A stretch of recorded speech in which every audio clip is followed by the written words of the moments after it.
Hey everyone, welcome back to more talk on the Dungeons and Dragons set for Magic the Gathering. So, once again, we continue this set. I'm going to go over standard, limited, and just the flavor of the cards.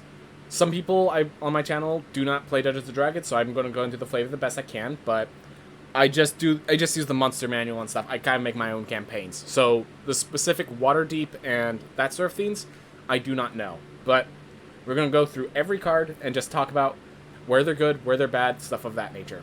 Alright, so first, we finished black, so let's do some red. Armory Veteran. So 2 mana 2/2, as long as it's equipped, it has menace. Limited card, it's a bear, you play bears. You give it equipment, it's more aggressive, great. Not good enough constructed. Not good enough constructed. Maybe, I don't think in constructed they're short on warriors. I was gonna say in constructed, like, a good warrior is good, but it's like I think they have good enough warriors in constructed. They don't need this as well. Yeah, for flavor, it's a veteran soldier. Like, yeah, you have a bunch of different weapons depending. So, like, he has the spear, he has the bow for distance. You might have a slashing weapon for some creatures, bludgeoning weapons for creatures, other creatures, stuff like that. Card works. Card does what it needs to. Barbarian class. Alright. So the Barbarian class actually did pretty good for its flavor. And I just realized that's not just a picture of an axe. That's a picture of an axe that was thrown into, like, a chapel wall and just embedded into the wall. That's even better of a picture than I thought it was. Also, so another thing that is definitely a war axe, not a battle axe, because the war axe uses what a lot of us call the barbarian dice. Basically, barbarians are the only ones that use the D12 consistently. Very few other classes ever use the D12. So, I just kind of think that's hilarious, that's how they did it, sort of thing. Alright, so its first ability is basically the reckless attack of a barbarian. If you would roll one or more dice, instead roll that many dice plus 1 and ignore the lowest. It's grant advantage. Barbarians have an ability called Reckless Attack, where they grant advantage to themselves when they attack, and to anyone who attacks them. So, Reckless, everyone's hitting their attacks. Everyone's attacking. Then you can get this to level 2, and it only costs 2 mana. This is where the Barbarian class is actually interesting. It's a 1 mana play, that then has a 2 mana level, and then a 3 mana level. This is very aggressively curved. Strangely enough, in the decks where you'll play it, you probably don't get above level 2 very often. You might get to level 3 sometimes, where it's like, okay, they're about to wipe the board, I'm just going to get myself to level 3, so that they wipe it, and then I just come right back at them, and I never stopped coming. So, it's level 2, whenever you roll one more dice, which... Notice that these class cards, they do not roll the dice, they just push you... Yeah, a lot of these cards, they do not complete their own synergy, but they allow you the opportunity to have synergy. They're a piece of a puzzle. So it's... Second one is whenever you roll one or more dice, target creature you control gets +2/+0 and gains menace till end of turn. So again, the aggressive dice roller deck. If that dice roller deck sees play and constructed, Barbarian class is going to be in it. I'm not sure how many, because it's not a dice roller itself, but the ability to get a hasting, menacing creature, because it has an ETB that rolls dice, and then you have advantage on that dice roll, very cool for a Barbarian class. Very cool. Yeah, I think one of the big themes is that it's the low costs that makes everything cool here. For limited, you need to have enough dice rolls to make that worthwhile. Like, if you get to level 2, like, if you get to level 3 in limited, then it's actually it's good enough, even with very few dice rolls. But that costs 6 mana, you're not doing that very consistently. Not in time. You are not playing this on turn 1, turn 2 putting this to level 2, turn 3 putting this to level 3. This is an aggressive card. If you do that, you're getting yourself killed, or you're just letting them build up a board to stop all your aggression. Yeah, I think, for constructed, I think if the dice roll deck works, a 1 mana enchantment that just gives you advantage is great. The fact that it's 2 mana, that each of the other abilities help you be even more aggressive if the game gets longer, is also awesome. Like, I think this is an awesome card. Oh, right. So the first ability is Reckless Attack. The second ability is Rage. The third ability is, I think, called... There's a 7th level ability where they have advantage on initiative rolls, which is basically what Haste is. So, that's cool. It's all cool. Alright. Battlecry Goblin. 2 mana 2/2, already good and limited. Tap 2, goblins you control gain haste and +1/+0 until end of turn. And then it has Pack Tactics. Whenever it attacks, if you attacked with creatures with total power 6 or greater this combat, create a 1/1 red goblin creature token that's tapped and attacking. So I have to first talk about Pack Tactics. Flavor-wise, it actually loses. Pack Tactics is more of is their version of flanking in this game. They didn't want to force you to have battle mats and all that, so whenever they wanted you to like flank and do those sort of effects, they use the creature as Pack Tactics. So wolves, kobolds, they are focused on flanking as their strategy. So when they remove flanking, they gave them Pack Tactics to make up for it. Goblins, I could see them having Pack Tactics, but generally speaking, they don't. They just use their own strategy. They use different strategies. So it even doesn't make sense there, but it's like, okay, whatever. Pack Tactics. So they needed to make sure there's already ability that if you attack with like 3 or more creatures, this effect occurs. And they needed to not use that same ability again. I think it's called, I don't think it's Rally, but something similar to Rally. So they needed to prevent that from Pack Tactics. They want to make sure Pack Tactics was different. The thing is, Pack Tactics, if you have just a dragon, if you just have one like 6/6 creature, you can attack and the Pack Tactics triggers. You can infuriate this Battlecry Goblin and then give it +1/+0, and it triggers it alone. It's kind of hilarious. It's kind of not fitting Pack Tactics, but so flavorfully Pack Tactics loses. Mechanically, it's pretty cool. All Pack Tactics creatures want to attack, and it's just like as long as you built up enough of a force, you get the benefits, but you have to attack, which attacking leaves you vulnerable to losing that force. The power of this card is that it gives your goblins +1/+0 and haste. So if there's like a 2/2 goblin, if you have this in play, you play a 2/2 goblin, buff them both up, you could attack and immediately get the Pack Tactics trigger. So this card is good. In both limited and constructed, I'd say this is pretty good. I think it needs more support in constructed. I have not seen the rest of the goblins, but even then, I think it's going to end up needing more support for Pack Tactics and stuff to work. It'd be a goblin deck. Basically, we would need more goblins. More goblins. Are there goblins in the previous sets? Strixhaven didn't really have goblins. Before that... What was before Strixhaven? Oh, it was Kaldheim. No goblins. There were changelings, but they're not red. Yeah. We need more goblin synergy before Battlecry Goblin becomes really big constructed. Either that or there's just like a critical mass of goblins that I just don't realize yet. Limited, 2 mana 2/2. Good enough. It has a Pack Tactics ability that has a way to pump itself so Pack Tactics triggers more. If you're the aggressive Pack Tactics deck, Battlecry Goblin's great. Boots of Speed. Equip creature gets +1/+0 and has haste. Equip 1. Limited. This is good as a way... Much the way the Barbarian class is good, where if they wipe the board, you could come back in. Boots of Speed does the same thing. The main problem with Boots of Speed is, one, it costs 1 more, which, when you're being aggressive, you're using every bit of mana, so that 1 additional mana is too expensive sometimes. And second, it just... How do I say this? Yeah, so first of all, if you're being aggressive, you need all that mana. It is an equipment. It is a 1 mana equipment, so that could be good for like Armory Veteran turning into a 3/2 haste menace. Yeah, I think if it sees play, it's because the equipment is actually the value. If its equipment isn't valuable, you're not going to see this in limited. Constructed, there's probably better equipment. Yeah, there's probably better equipment. It'd have to be very, very aggressive for this to be played. There has to be better equipment. Flavor-wise, click your heels and become the wind. So Boots of Speed, you actually trigger them. Clicking your heels is the trigger. And it doubles your movement speed. So perfect for haste.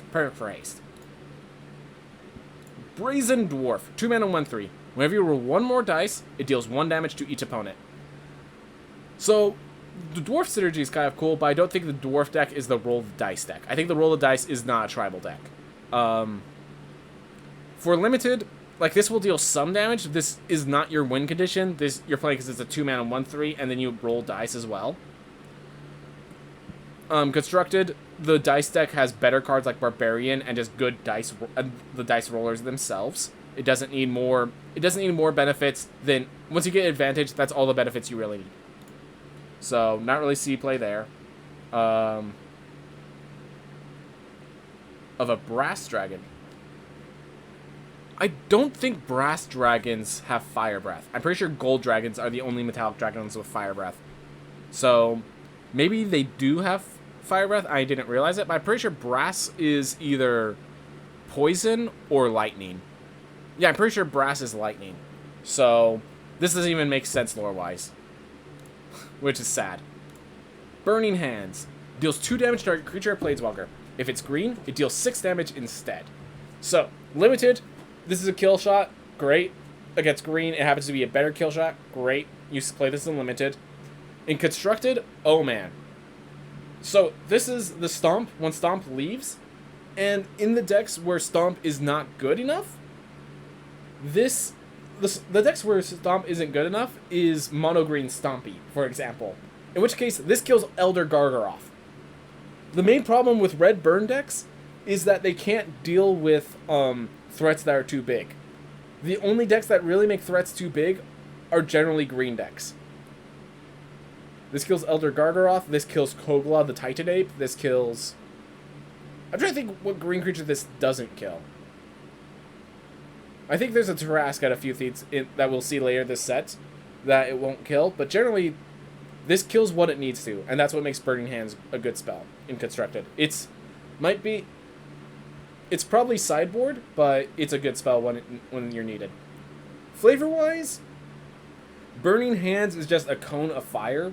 It's a low-level spell that just gets up. It grows intensity along with the caster? No, it doesn't.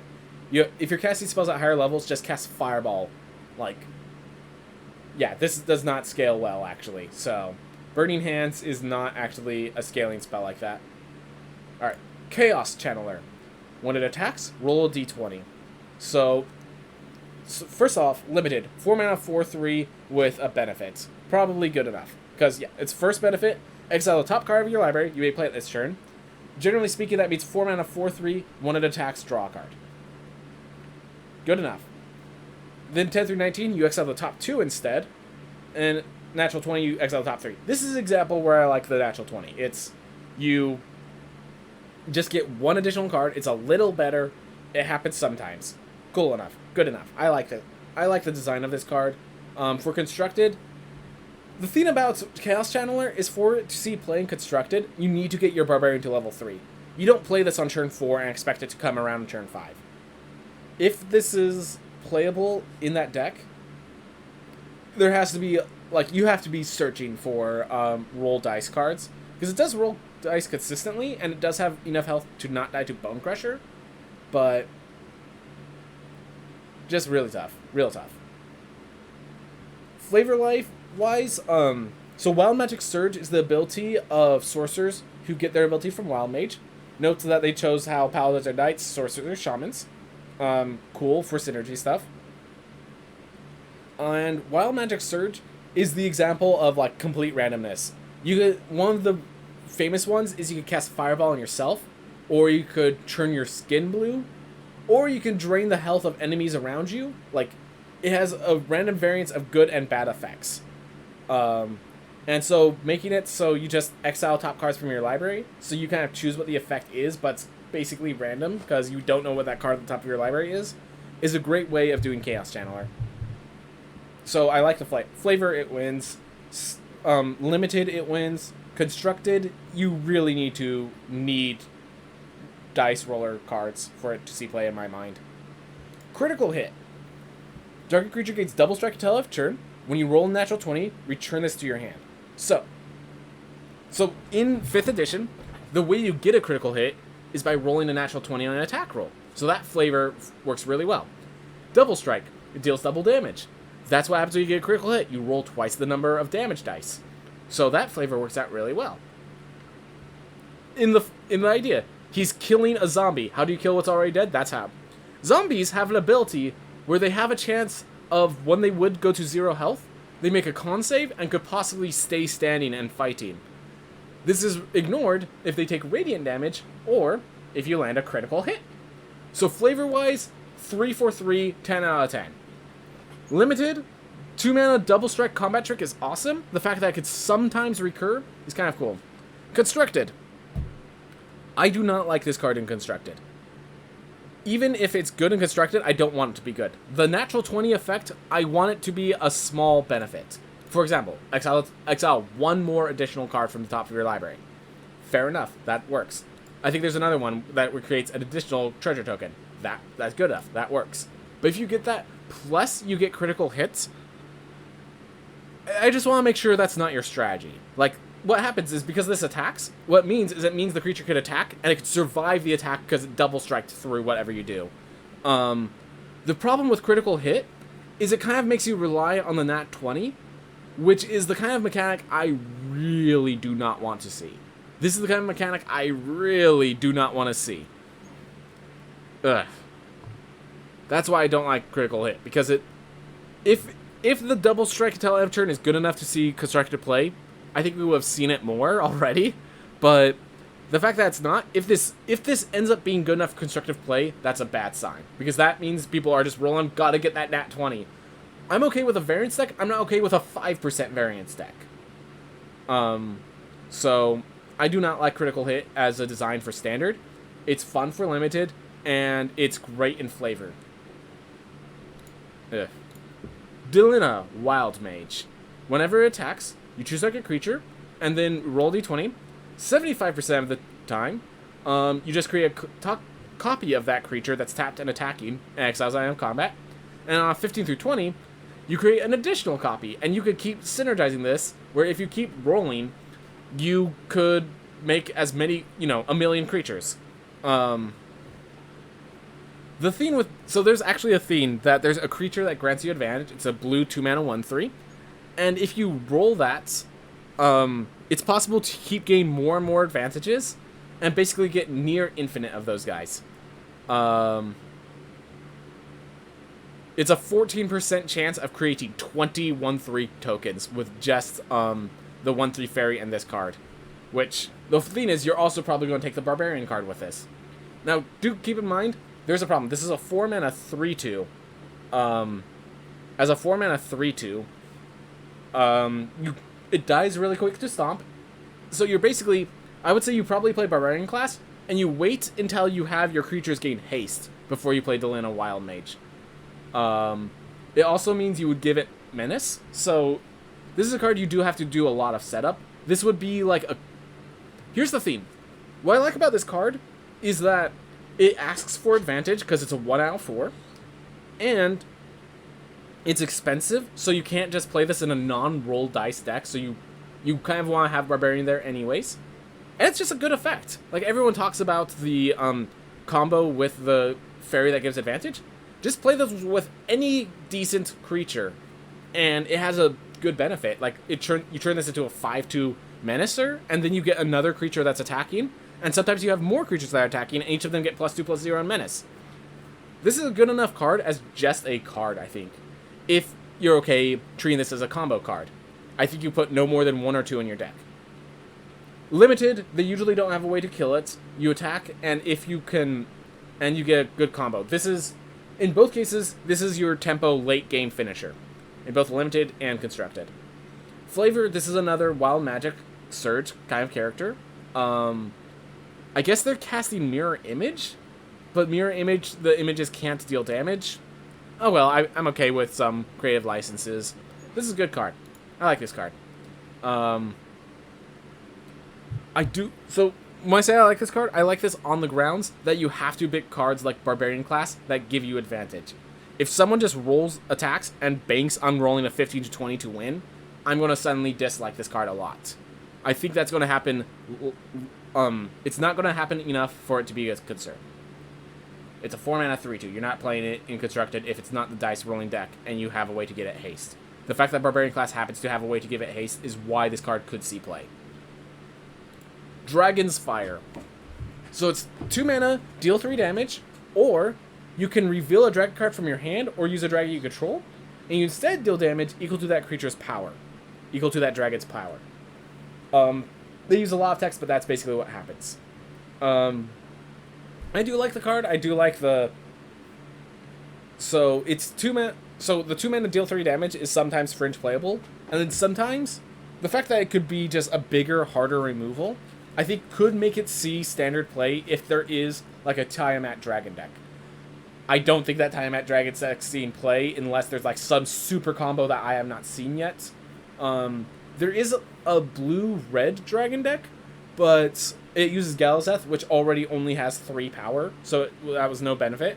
It has Goldspan Dragon, which has 4 power, so not much benefit. And then you reveal that you have a Goldspan Dragon, which could be a penalty in and of itself. So, card is okay. Card does what it needs to do. In Limited, it's great. In Constructed, you need like a specific like heavy dragon deck, and I don't think... I'm not sure if that exists, and if it exists, it's not until Eldraine. It's not with Eldraine. Flavor-wise, Dragon's Fire is Dragon's Fire. Like, I think we kind of get a sense of what it is. I'm surprised Dragon's Fire has not been used yet as like a card name. Dragon's Breath has been used, which is why they can't use that. Dueling Rapier. So, equipped creature gets +2/+0, and when it enters the battlefield, you attach a target creature you control, and it has Flash. The thing that makes this cool is that it's a combat trick for your creatures. Now, do note, it does not give it first strike, so as a combat trick, it's kind of weird. It doesn't give first strike, it turns it from, I'm dying and you're not, to we're both dying, often. The fact that it has equip 4 is just good, but, like, it's pretty expensive to equip for not much benefit. This card has to go with equipment synergy, or it has to just be you're equipping it before combat to trigger pack tactics. The fact that both works within Limited is pretty cool. But the fact is, this isn't like a very good card. In Constructed, I think there are other cards that have that same when it enters the battlefield attach it, and they're just better cards that have that. So not seen play in Constructed. It's like I usually say like 1-mana combat tricks are good. This isn't exactly a combat trick. It doesn't, unless the creature has a way to survive. This isn't a combat trick. This doesn't turn you from I'm dying, you're not to you're dying, I'm not. This turns it from punt, nothing's happening to you lose, or from I lose to we both lose. That's not what makes 1-mana combat tricks good. This is half a combat trick. It gets you halfway there, not full way there. But it is equipment. I think if you're searching for equipment and there is a limited equipment deck, you're happy to have this. Maybe there will be a super aggro Brunar deck. That is possible because this acts as +4/+0. I still think if there's a super aggro Brunar deck, like Brunar would be the top end, not Dueling Rapier, and Dueling Rapier isn't going to be played after Brunar. Yeah, there's just better equipment at this point. Also, until Eldraine leaves, there's Embercleave, which just makes Dueling Rapier cry, but also makes everyone else cry, so we're not going to talk about Embercleave. Exactly when Embercleave is gone.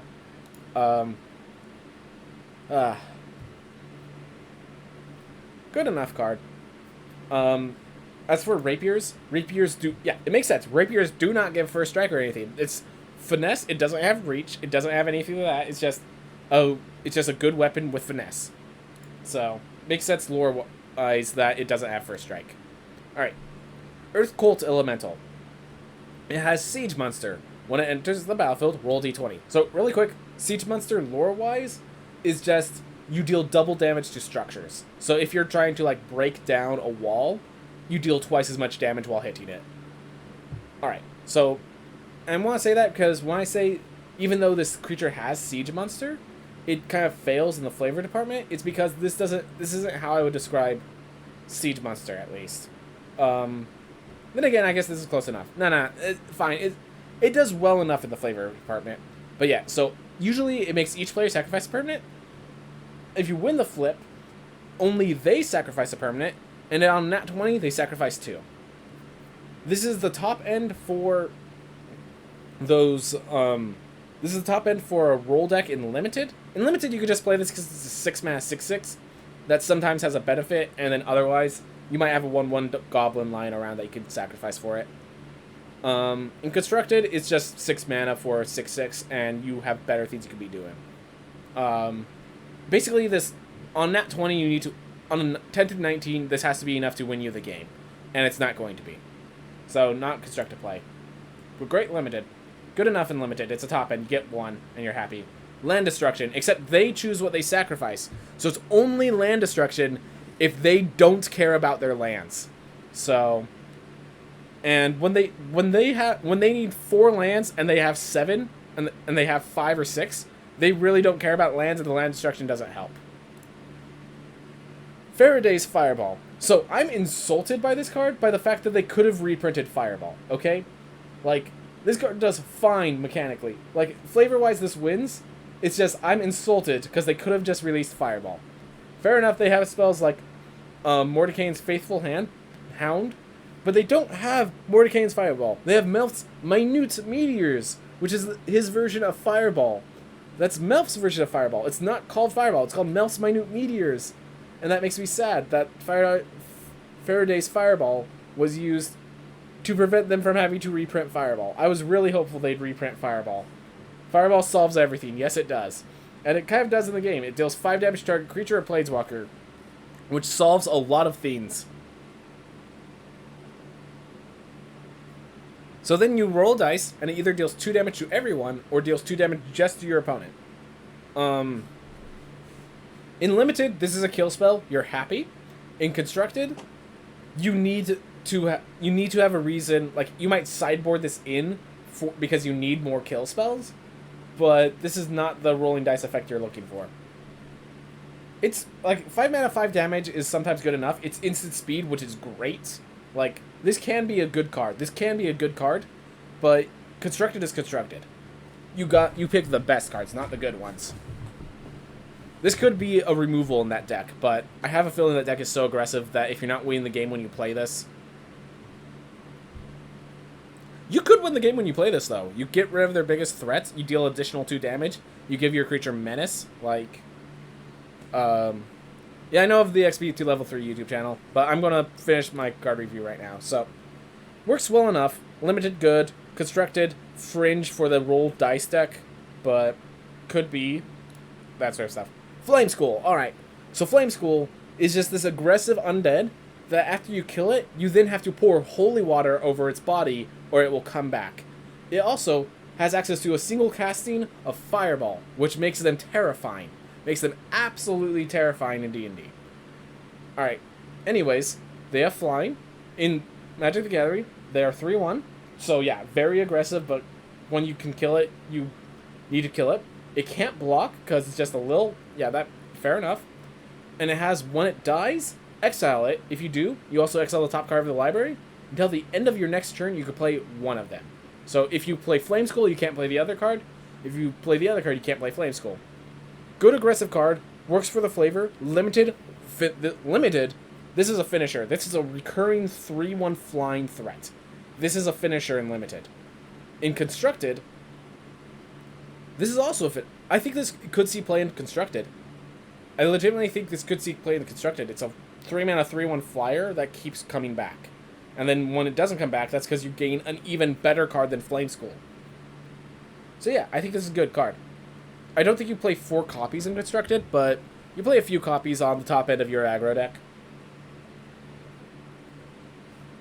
Maybe you put it as a...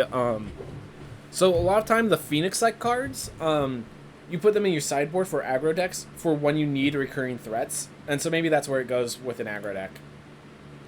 Goblin Javelineer. 1 mana, 1/1 haste. When it becomes blocked, it deals 1 damage to target creature blocking it. So, if you attack with this, generally what's going to happen is they're not going to block. No one cares about 1 point of damage unless it's the final point of damage. They will wait till they get a 2/3, and then they'll block, and you dealt 2 points of damage with this. The problem is it has to be blocked, so you can't use this defensively. Limited, you have to be a very aggressive deck, or you have to have equipment to keep this card valid in the mid game. Because that's the problem. 1/1s become invalid in the early game. By the time they get to 3 mana, 1 mana 1/1s are invalidated as creatures. So, Javelineer is a good card. What am I saying? I'm sorry, I'm just like, it's only a good card if you're very aggressive. It's only a good card if you're very aggressive. You bring up the Talisman, but the Talisman, even with a Talisman, it could still get double blocked to be killed, and it's dealing 3 damage if it's attacking alone. That's split between, you have to be black and red. You have to wait till turn 3 to play and equip the Talisman. It's like, it still works. It's a combo that will be useful, but it's like, that's not what you're trying to do. Double block will still kill both, but will kill the Goblin Javelineer if that's your win condition, and they could also destroy the artifact in response. There's a lot of vulnerabilities. It's 1 toughness. If they have any way to deal 1 damage without having to block it, it's dead. Like, I do get that's a good combo, but you need the Talisman for that combo. You need a specific 2 colors for that combo. It's a 1 mana 1/1 until you get that combo, and that's not good enough for limited unless you and if you just have like 2 Goblin Javelineers and 1 Talisman, if you don't draw that Talisman, it's just a 1 mana 1/1. So, yeah, it's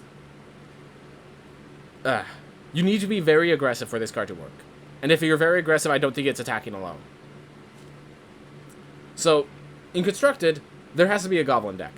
In Constructed, if there's a Goblin deck, this might see some play. Flavor-wise, yeah, Goblins use Javelins sometimes. Usually they use short bows when they're using ranged weapons, but they can use Javelins. Alright.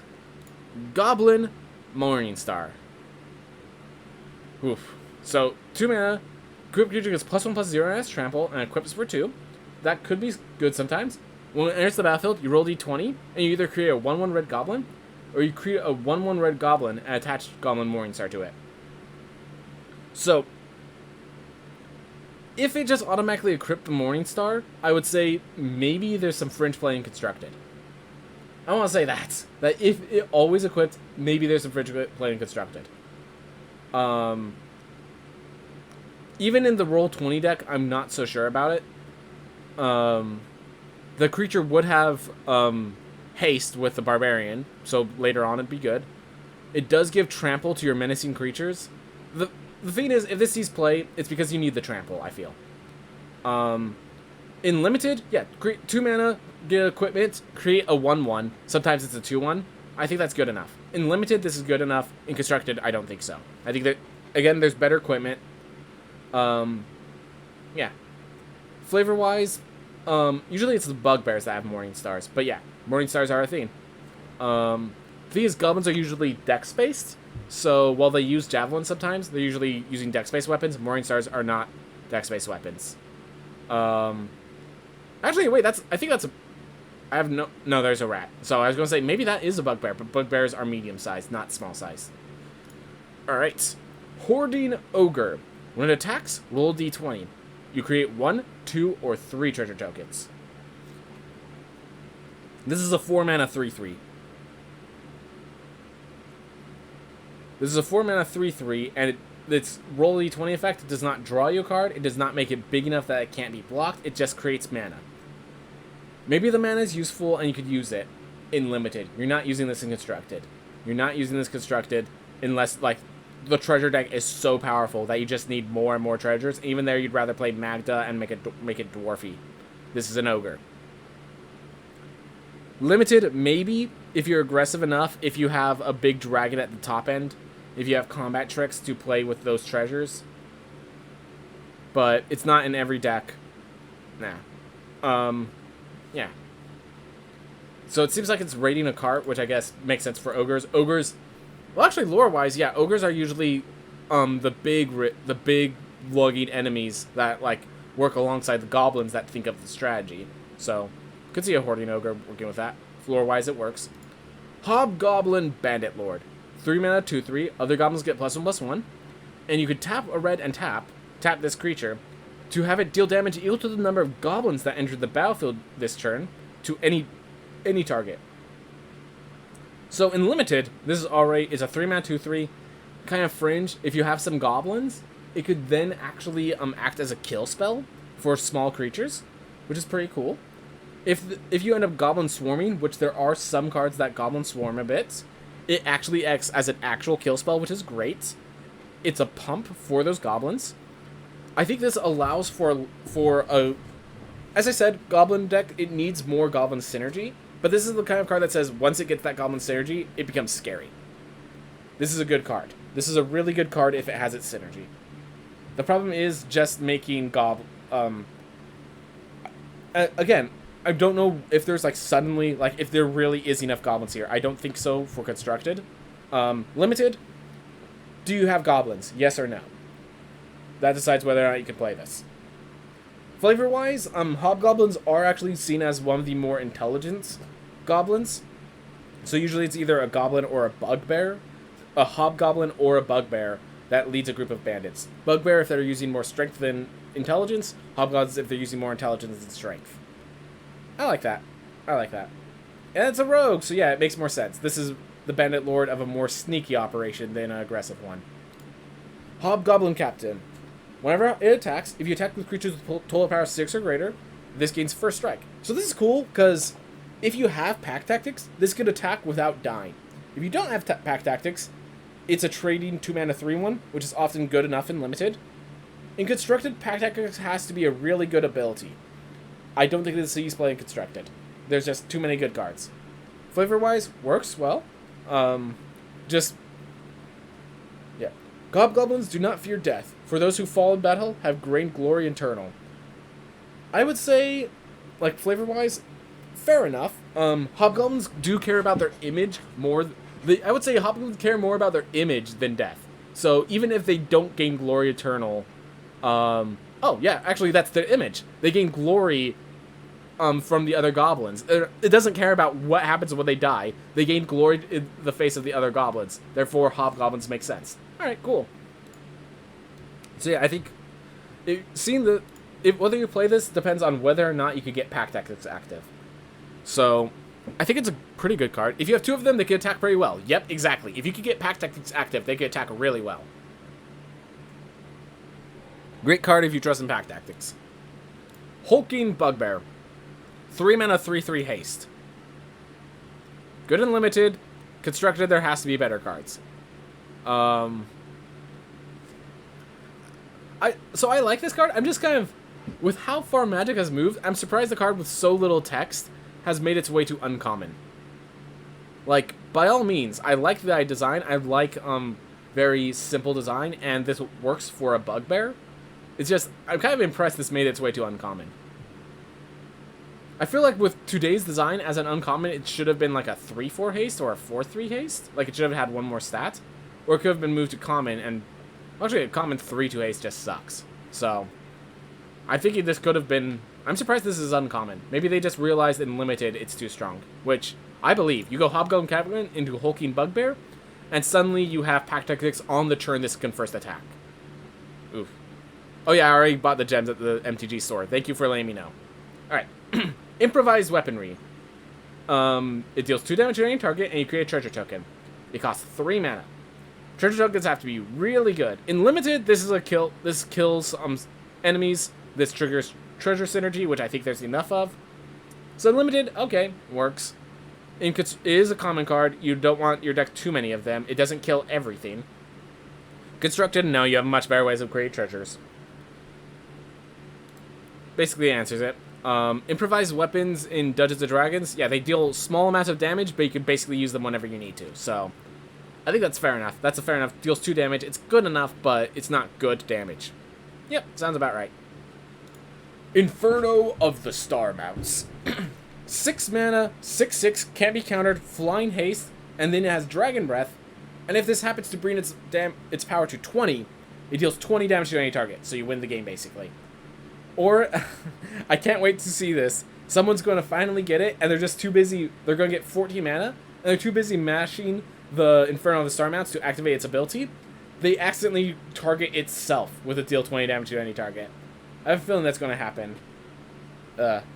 Oh, they printed Conspicuous Snoop when no goblins were around, and now they print a bunch of goblins. It seems like that was made for Modern. Yeah, I think it's made for Modern. Alright. Oof. Anyways, so this card is a Shivan Dragon, except they had added can't be countered, haste, +1/+1, and the possible kill shots. Additional kill shot means. The decks, either your deck can play it or doesn't care, is the main issue with this card. The haste is actually the most important part of this card. I think the 6 mana 6/6 flying haste is what makes this powerful. Which means the general goal of this card is you play it on turn 6 and you win the game. I don't even care about when its power becomes 20 this way, it deals 20 damage. I don't think you care about that at all. I think this is a 6 mana 6/6 flying haste. This is the top end of a mid-range tempo-y aggressive deck. And it's good. I'm glad they have a card that does that.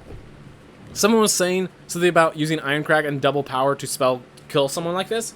Yes, that is a theme, but there's already a card in Strixhaven that deals that costs 2 and triple X and deals 5 times X damage X times. At 14 mana, I'm pretty sure that's the amount of mana necessary for that to deal 20 damage to 4 targets. So, if you have double power Ironcrag, you already had a win condition that didn't need you to play a 6 mana 6/6 first. You just played a sorcery from your hand. So, if that was your strategy, there is a better card for it. But I do like that possibility exists. That double Ironcrag gives you the 14 mana. And there is a very feasible way to double Ironcrag in this set already. Day 9 did the deck, and it was actually pretty fun, but he did that deck at the beginning of Strixhaven. Doesn't Dragon require a lot less mana? I'm pretty sure it doesn't. So, I don't know what the card's name is, so I can't really search it up. But, so it costs 2 red and 3 X, so 5 mana for 5 damage, 8 mana for 10 split to 2, 11 mana for 15 split to 3, and 14 mana for 20 amongst 4. So, yeah, no, same mana cost. Same mana cost. Infernal Start Mount does cost less if you use the uncommon that doubles a creature's power, but it costs 7. And there is the synergy there. But again, I think if you're using Infernal Start Mounts, you're using it for the flying haste kill shots. Well, if you untap, it requires the same amount. Yeah, fair enough. But I don't think you care about untapping. I think you care about flying hasting and just killing them in the air. Because the 6/6 flying haste is why you're using it. And then it also can... It's like once power becomes 20 is I think the least important part of this card. I think this is playable because it's a 6 mana 6/6 flying haste. In Constructed, if the aggressive decks get to turn 6, then this is a good card because this is the top end. In Limited, this is a Shivan Dragon with +1/+1 haste and a weird strange win condition. This is amazing in Limited. Flavor-wise, I'm sorry, I don't know too much about the Inferno of the Star Mounts. That's a legendary creature, I'm sure they did well. Can't be countered, maybe... Yeah, maybe the fact that it can't be countered is a powerful effect.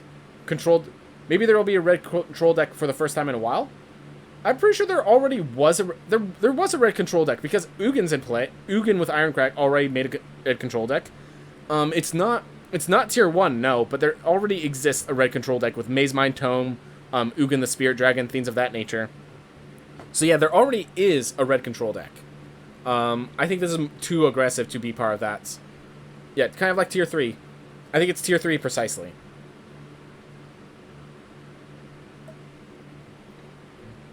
And the thing is, it kind of still works in Eldraine. Bone Crusher only helps it because it allows you to kill creatures. Alright. Jaded Sellsword. 4/3 Dragon Warrior. When it enters the battlefield, if you use the treasure to cast it, it gains first strike and haste. Limited, good enough. 4 mana 4/3 is something you accept when you need it. The fact that you can use a treasure, get it, and in the process of getting it earlier, make it more aggressive is just awesome. Can help you trigger pack tactics really well. Awesome. I think this is a good card. For Limited. For Constructed, I think you have better things to be spending your treasure on. And if you're going aggressive, 4 mana is a little top endy for aggressive. Flavor-wise, I mean, Jaded Sellsword tells you more of the flavor than the game itself. Alright. Kick in the door. The one flavor theme that fails here is that they could have called this card Dwarven Lockpick. I get that that's technically a meme that people made about this strategy and not part of the game itself, but they could have called this card Dwarven Lockpick. Oh well. Oh well. So it's 1 mana, sorcery, put +1/+1 counter on target creature. That creature gains haste, and can't be blocked by walls. Venture to the dungeon. I guess one other flavor theme. This could have been one of those choose one cards called You Come Across a Door, and choose one, you either kick it in to put +1/+1 counter and give it haste, or you pick the lock and as some target creature can't be blocked or something like that. Or, yeah, target creature can't block.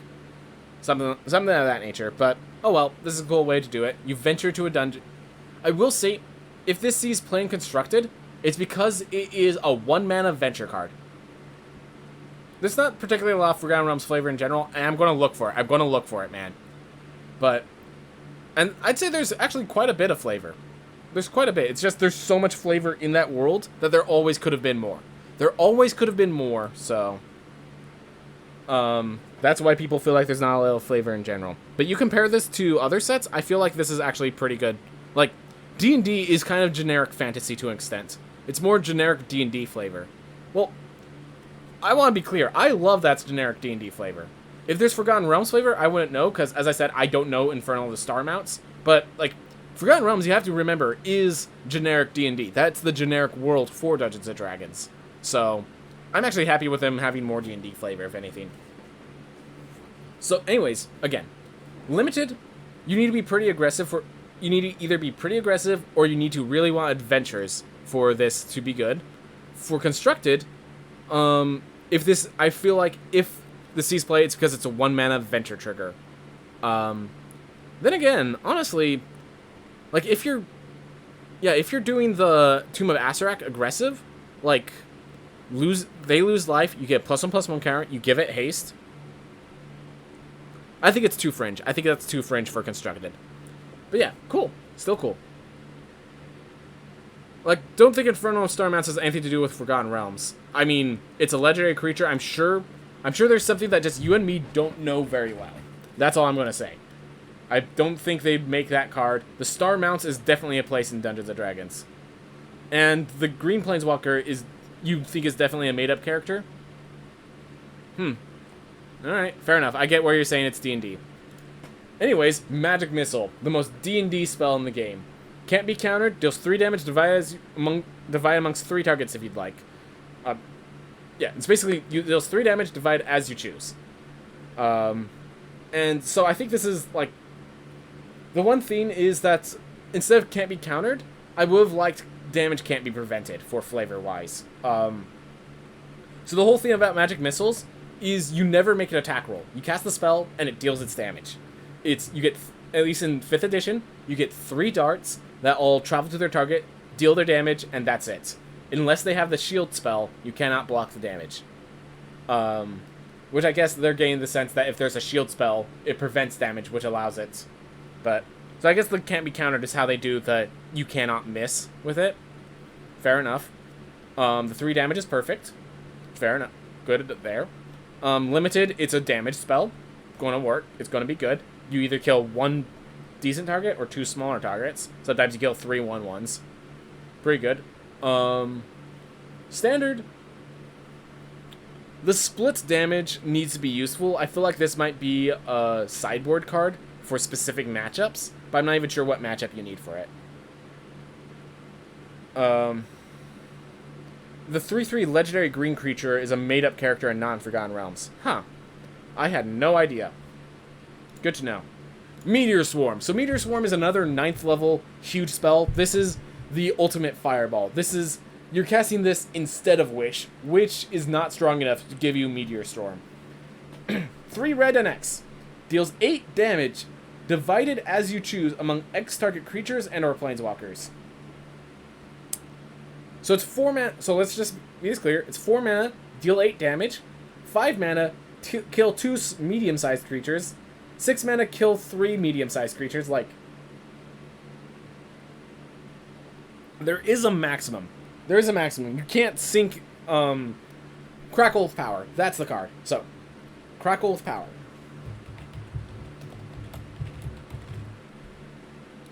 So this was the card I was talking about with the 14 mana when we were talking about Infernal of the Star Mounts earlier.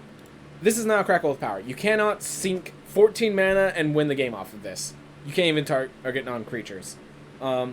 Interestingly, with Meteor Swarm, it doesn't increase in damage, it just increases in targets.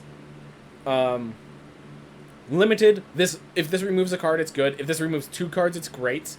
It can remove 3 or 4, that makes it amazing. Constructed, there has to be there has to be a red control deck. I think this would have to go into the red control deck. Most of the red control decks play the 2 and X spell that increase Haphazard Bombardment, I think is the name of the spell. And part of it is that that's a land. So it would need more effects like this for Meteor Swarm to see play. Maybe it does need more effects like this. Maybe it does see play. But there's already a lot of these effects. I'm not sure if Mono Red Control needs it. Flavor-wise, love Meteor Swarm. I don't cast it because I'd rather cast Wish, but people love Meteor Swarm, I understand. And in case you're wondering, Meteor Swarm is multiple meteors, so it's not just one big fireball, it's multiple big fireballs. They just have a rule that they can't cross paths, and you can't double fireball an enemy. I think it's like 40 d6s of damage, so 140 to each enemy in the crossfire, has a casting range of 1 mile. Like, it's great. It's great. Yeah, it's probably a 5-mana kill any 2 Fiends. Exactly. Minion of the Mighty. 1 mana 0/1 with Menace, so it doesn't die when it attacks. Not most times. And if you attack with creatures with total power 6 or greater, you may put a dragon from your hand onto the battlefield tapped and attacking. The thing is, even if there is a constructed... So, if there is a constructed dragon deck, I don't think you are getting Pack Tactics triggered early. And if there's not a constructed dragon deck, you don't really have this. People have talked about a 4-card combo to win on turn 2. That's 4 cards. And they need to not block Minion of the Mighty. So, not happening. Limited, are you going to have a dragon to play with this? And are you going to be able to Pack Tactics when you spent a card for a 0/1? I don't think this is good in Limited either. This card is one of those combo cards that I don't think makes it. Yeah, that basically says it. Flavor-wise, I do love kobolds. They believe they are the spawn of dragons and take pride in it, so it makes sense that they just like, one has decided to be the mighty threatening minion, and they just take it with absolute pride and victory and power. I like it. I like the flavor. I don't think it's going to see much play.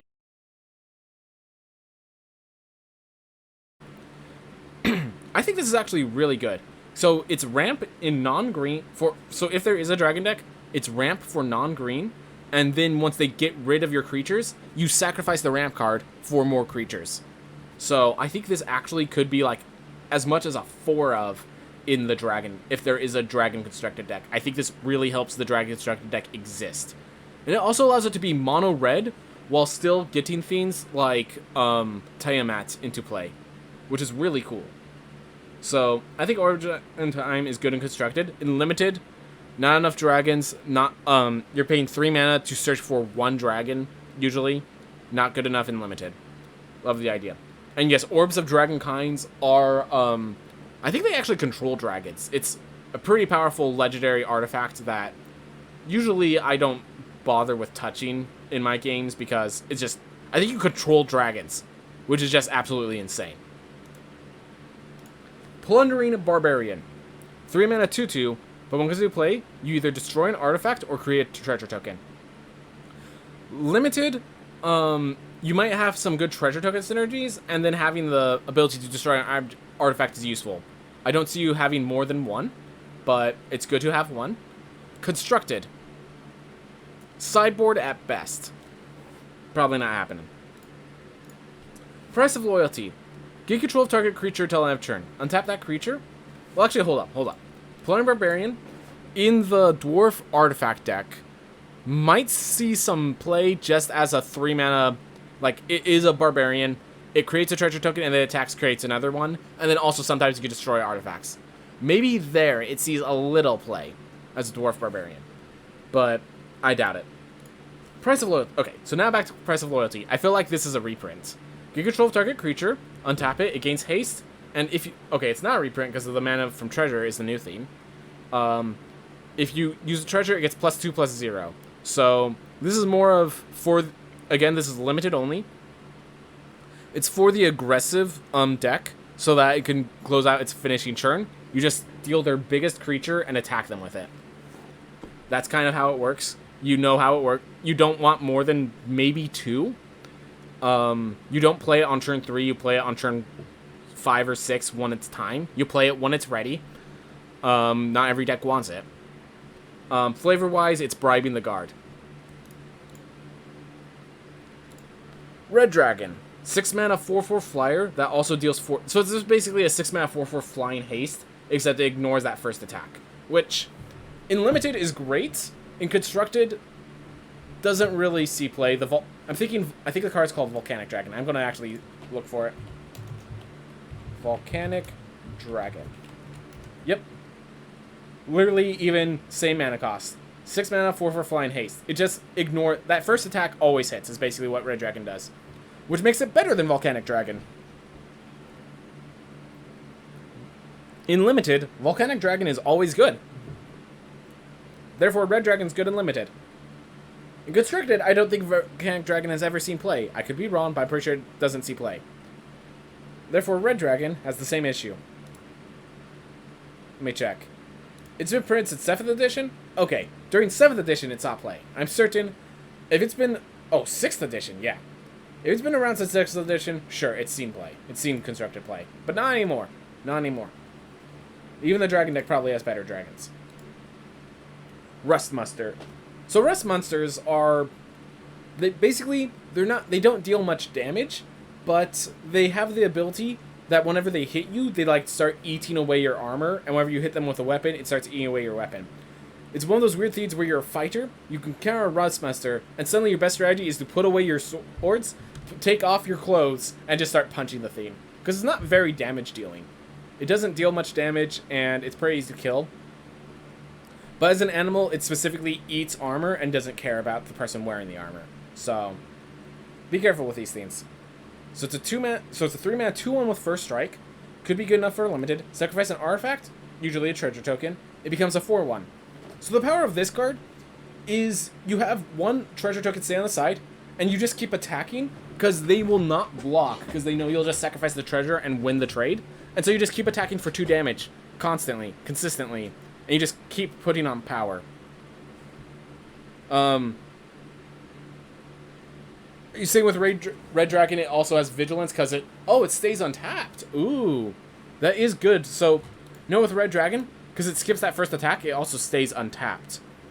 Thing is, for the decks that really want it, again, it's already good enough in Limited. And in Constructed, the decks that want it don't care about an untapped 4/4. They're swinging in, not trying to survive. Alright. Swarming Goblins. 5 mana, 4/3. When enters the battlefield, roll a d20. And you either create 1, 2, or 3 red goblin creature tokens. Which, let's see, it's a 5 mana 5/4 sometimes. And then other times it's a 5 mana 6/5.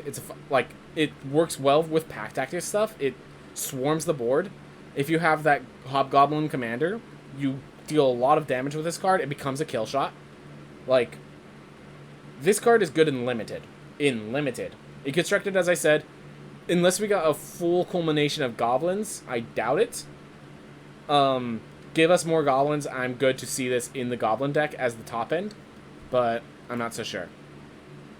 For the roll dice deck, let's see. 6/3 Menace has a bunch of 1/1s. I don't think it's powerful enough. Yeah, no. Tiger Tribe Hunter. 5 mana 4/4 Trampler. And when it attacks, if you pack tactics, you can sacrifice another creature and have it deal and you deal damage equal to the sacrificed creature's power to another target creature. So this is kind of like we're swinging with pack tactics, and then I just want this guy to die before he blocks any of my other creatures. This creature I don't care about. This is actually going to be surprisingly powerful. I'm going to just say right now, this will be surprisingly powerful and Limited. In Constructed, I just don't see it. In Constructed, it's 5 mana, You have to wait, you have to pack tactics, and then you have to sacrifice something. You have to sacrifice another creature, so if they just kill this 4/4... And, like, we're getting 3 mana 5/5s. We have freaking Questing Beast, or Lovestruck Beast. We're not going to have time to play the Tiger Tribe Hunter. So, limited card only. Flavor-wise, this could have been, like, oh, Tiger Tribe, Barbarian, okay. It's a Totem Barbarian, okay. It's an Animal Totem Barbarian, that's where it gets its argument. Tiger Tribe is more about leaping and pouncing and being maneuverable.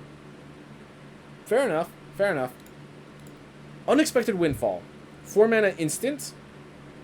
As a digital cost, cast the spell. Discard a card. Draw 2 cards and create 2 treasure tokens. I feel like this was made as a card already, like, so this is Faithless Looting, except it costs 2 more, but gives you 2 treasure tokens in return. Which is actually good. There's a card, I can't think of it right now, but it was literally this card, except it cost a red and 3 instead of 2 red and 2. And it saw constructed play, because they could copy the spell to draw more cards and create even more treasure tokens, to synergize into more spells, into more spells, into more spells, into more spells. And given that Demilich is a card, I think this can actually see constructed play. I just want to be clear with that. This card can actually see constructed play. There's also Teach by Example to copy this, which is an easy copy.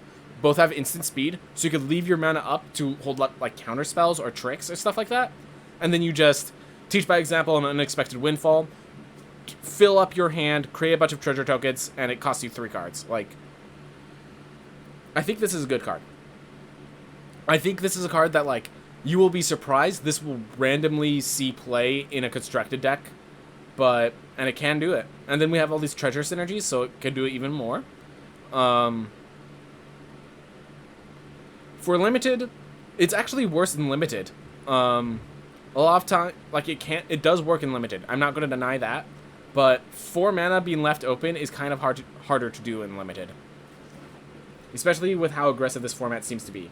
As for Unexpected Windfall, it's talking about, it looks like he's drawing from the deck of Many Fiends. And I think one of the possible draws from the deck of Many Fiends is to just gain 25,000 gold. So, worth of gems and stuff. So, that's what the Unexpected Windfall is. Valor Seiner. 3 mana, 2/3 Tiefling Bard. Combat Inspiration. This is the ability of a Bard of Valor, which, yeah, Valor Seiner. There's the flavor. At the beginning of combat in your turn, target creature you control gets +1/+0 until end of turn. No, it's at the beginning of combat. That's the main issue. But, 3 mana, 3/3 is good enough in limited, not good enough in constructed, and that basically just ends it.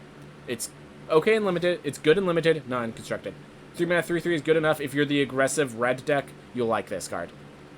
Someone say Tiefling is half devil, but I thought it was half demon. My understanding is the Tieflings, so, actually, I could just confirm it real fast.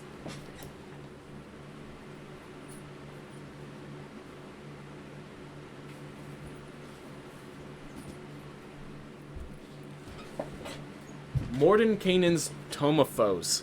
So, Mordenkainen's Tome of Foes, has a whole thing of how Tieflings are created. Let me see if I could find it real quick. Oh no, it's right at the beginning. That's my main issue. Alright. So let's see, the Fiendish Cults, but where is it? So they talk about the Tieflings as they have different examples of Tieflings. Here we are.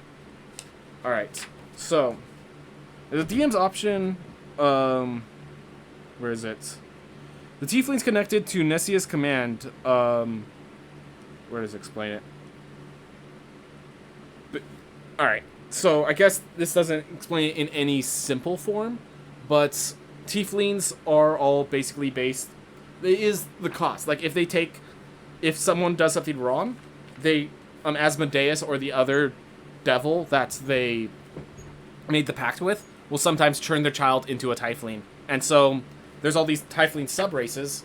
I'm actually going to flip to the one with a picture instead of just words. Based on which devil that they've made a pact with. But if you read it, it's Asmodeus, which is the devil god that we got through later. If it's not Asmodeus, it's Beelzebul, it's Despater, it's Glacia, it's Memon, it's Mephistopheles, it's Zariel, it's demons. It's devils, not demons. It's not they don't make their tieflings are not made by Demogorgon. They're not made by Orcus. They're not made by Lolth. So, I think the problem is there aren't really any devils that could reproduce with humans. That's the thing. They don't reproduce with humans. It's a curse that Asmodeus will give to those who either forfeit on their contract, that maybe they'll just give it to them to give them the gift of power. It kind of depends. But tieflings are rarely born from other tieflings. They're born from humans that made some sort of connection with devils. Your problem is there aren't any devils that could reproduce with humans, but they're like the succubus is how you'd make a half demon. So I think there actually in the monster manual is rules of the kind of creatures that are made when a succubus mates with a human, but generally speaking, you die from that. Actually, no, I'm pretty sure. Yeah, you just die from that. Succubi make more with with incubi, not with humans. I'm pretty sure you just die if you do it with succubus. So. Yeah. Also, what other demons than the succubi? Anyways, wish. So, when it comes to spells with flavor, I think this is number 1 because its flavor works in both Magic the Gathering and Dungeons & Dragons. Oh, Cambion. Thank you. That's the name of it. Cambion are half succubi, half human. But they're not... Well, then again, we also... Maybe other half-devils are called Cambions as well. So, that means Tieflings is the half-devils. So, technically that's why they're not called human devils. Because they're technically... Tiefling is their own race. It's not half-devils. It's humanoid creatures that made that fell through on a pact with a devil. Anyways, wish. So, back to wish. Let me focus. So, wish is both flavorful in Dungeons & Dragons and Magic the Gathering. Wish spells have existed in Dungeons & Dragons for a while that allow you to pull a card outside the game, into the game. So, if I just type in wish, Burning Wish, you can choose a sorcery card from outside of the game. Cunning Wish, instant card from outside of the game. Death Wish, you choose, you lose half your life to put any card outside the game. So, Wish has been a mechanic in MTG to pull a card from outside of the game into play. Wish in Dungeons & Dragons, the general use case of Wish is you use it to cast any spell of a lower level, even if you wouldn't have that spell prepared. So, Wish is you play a card you own from outside the game this turn. So just this turn, you have to do it this turn, but you get any spell from outside the game.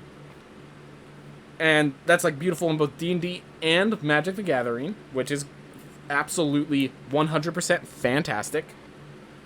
So, like Wish there, I also love the elegant of the spell. I like spells that can get a complex strategy across with very little text. So, absolutely fantastic. This is a constructed card. I'm not sure what deck plays it. There is a cool thing that's you play the card, not you cast the card. So, you can actually do something like put the World Tree in your sideboard, wish it out to give yourself mana of all colors, which is a pretty cool way of doing it, because World Tree makes all your mana. So you could have like a mono red deck that also has some 5-color cards, and then you play Wish, pull out the path of the World Tree, and suddenly all your mountains are all land types. Like, so there's some kind of tricky, funny stuff that you could do with that, but generally speaking, no. Generally speaking, this is something where you build up enough mana and you wish for your finisher. This is definitely a control card. Limited, you're not gonna have a sideboard. Not really, nah. Zorn. So these are earth elementals that you can barter with by using your money. So, if you create one or more treasure tokens, create one of those tokens plus an additional treasure token. Good. So yeah, this is a pretty good... So, 3 mana, 3/2. Already good enough for limited. Or, like, just good enough. The fact that we have all this treasure token synergy makes the Zorn actually really powerful. The fact that, like, keep in mind, that's one additional mana. That's mana ramp, effectively. This is effectively mana ramp. The fact that there's other treasure synergies, like... Okay, let me put it this way. You play a 1-mana dwarf, you play Magda, you attack with a 1-mana dwarf, you have 1 treasure token. You play Zorn, you attack with both the 1 mana and Magda. You create 2 treasure tokens from 2 different triggers, which means it creates actually 4 treasure tokens. You can immediately sacrifice and play a dragon. So Zorn could actually be part of like a dwarf aggro deck. Just like you play on turn 3, you attack. It's possible that you can win the game, or yeah, maybe not kill them, but effectively win the game by turn 3 because you played the Zorn. So don't be surprised if this works in Constructed. Don't be surprised if it works in Limited. Zorns are Earth Elementals. It kind of describes all of it down there. D&D card. Alright. Compared to Fae of Wishes, Wish is pretty crappy. Fair enough, but it is in red instead of blue, so that is a possibility to help it see play. It is cheaper, so if you're playing it on the same turn, that could help. It definitely has the problem that you can't put it in your hand and save it, but Fae of Wishes cannot grab creatures or lands, where sometimes that might be useful. Sometimes your win condition is a big creature.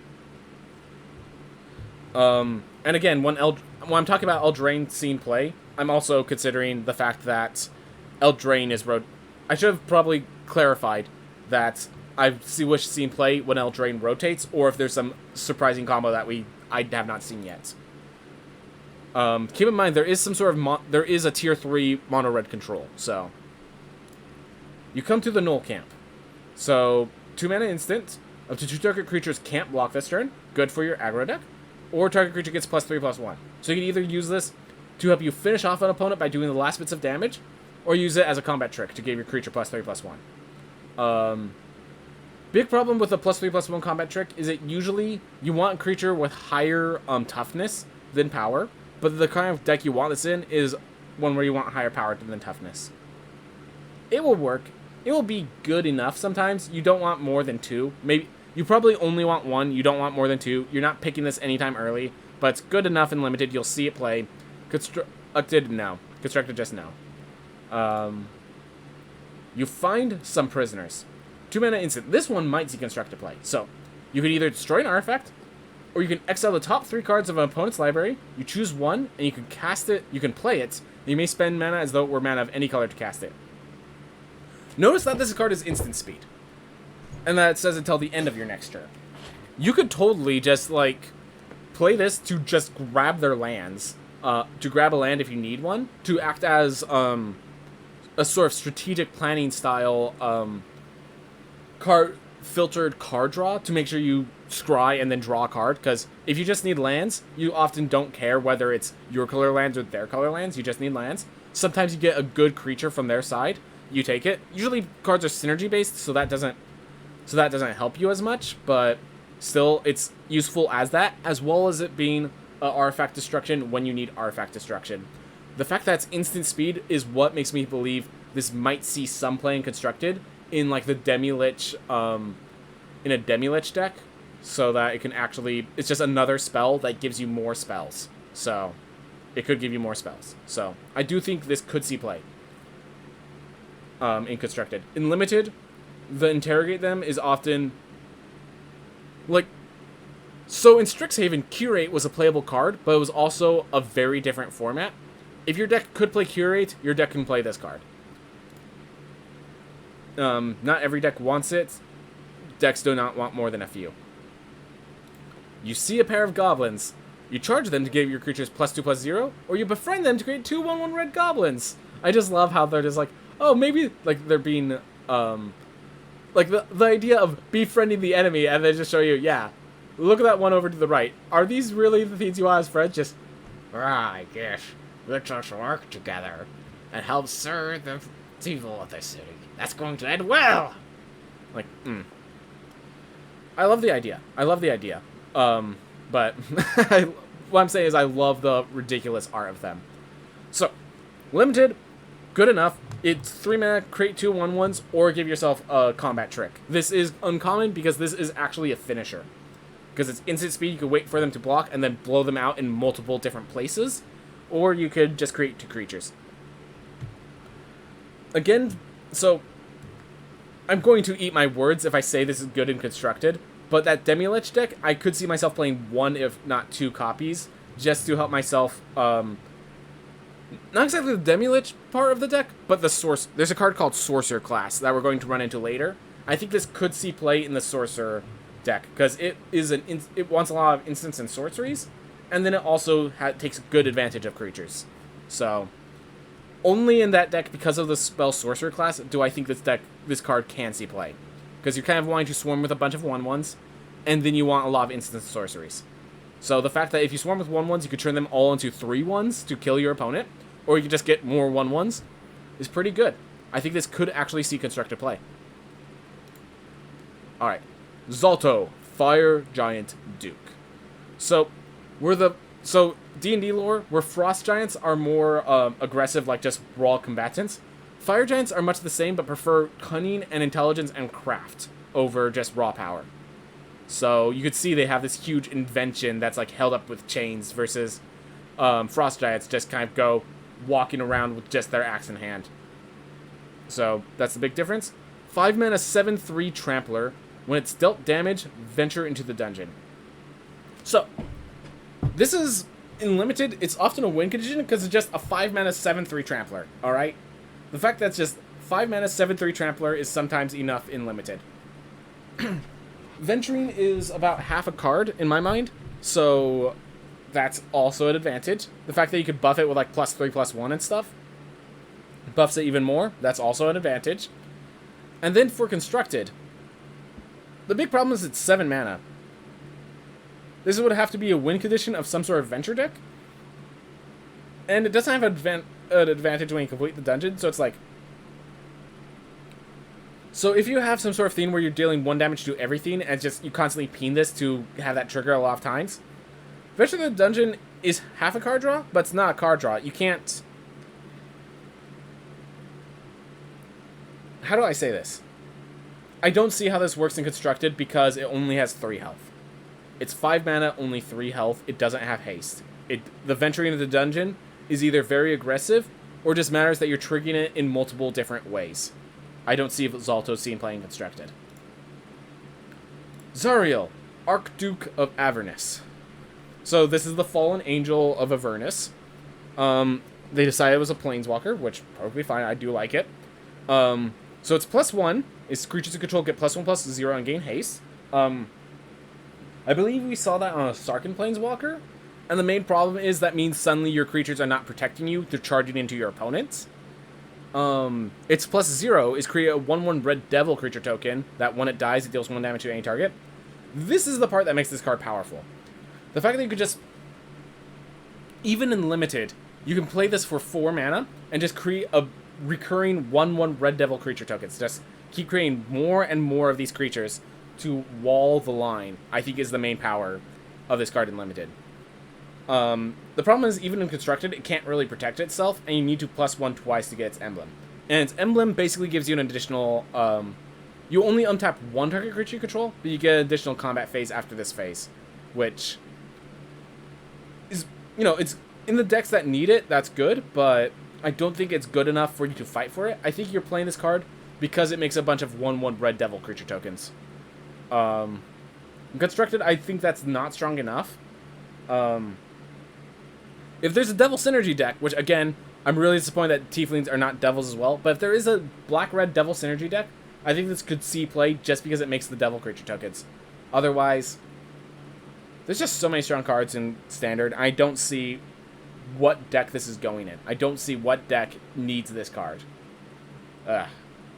Flavor-wise, I mean, I have not played Descent into Avernus, so I couldn't tell you. Oof. Anyways, that's it for red cards. We'll be going on to green next. I need to take care of my throat. Everyone, thank you so much for watching. I hope you have a wonderful day.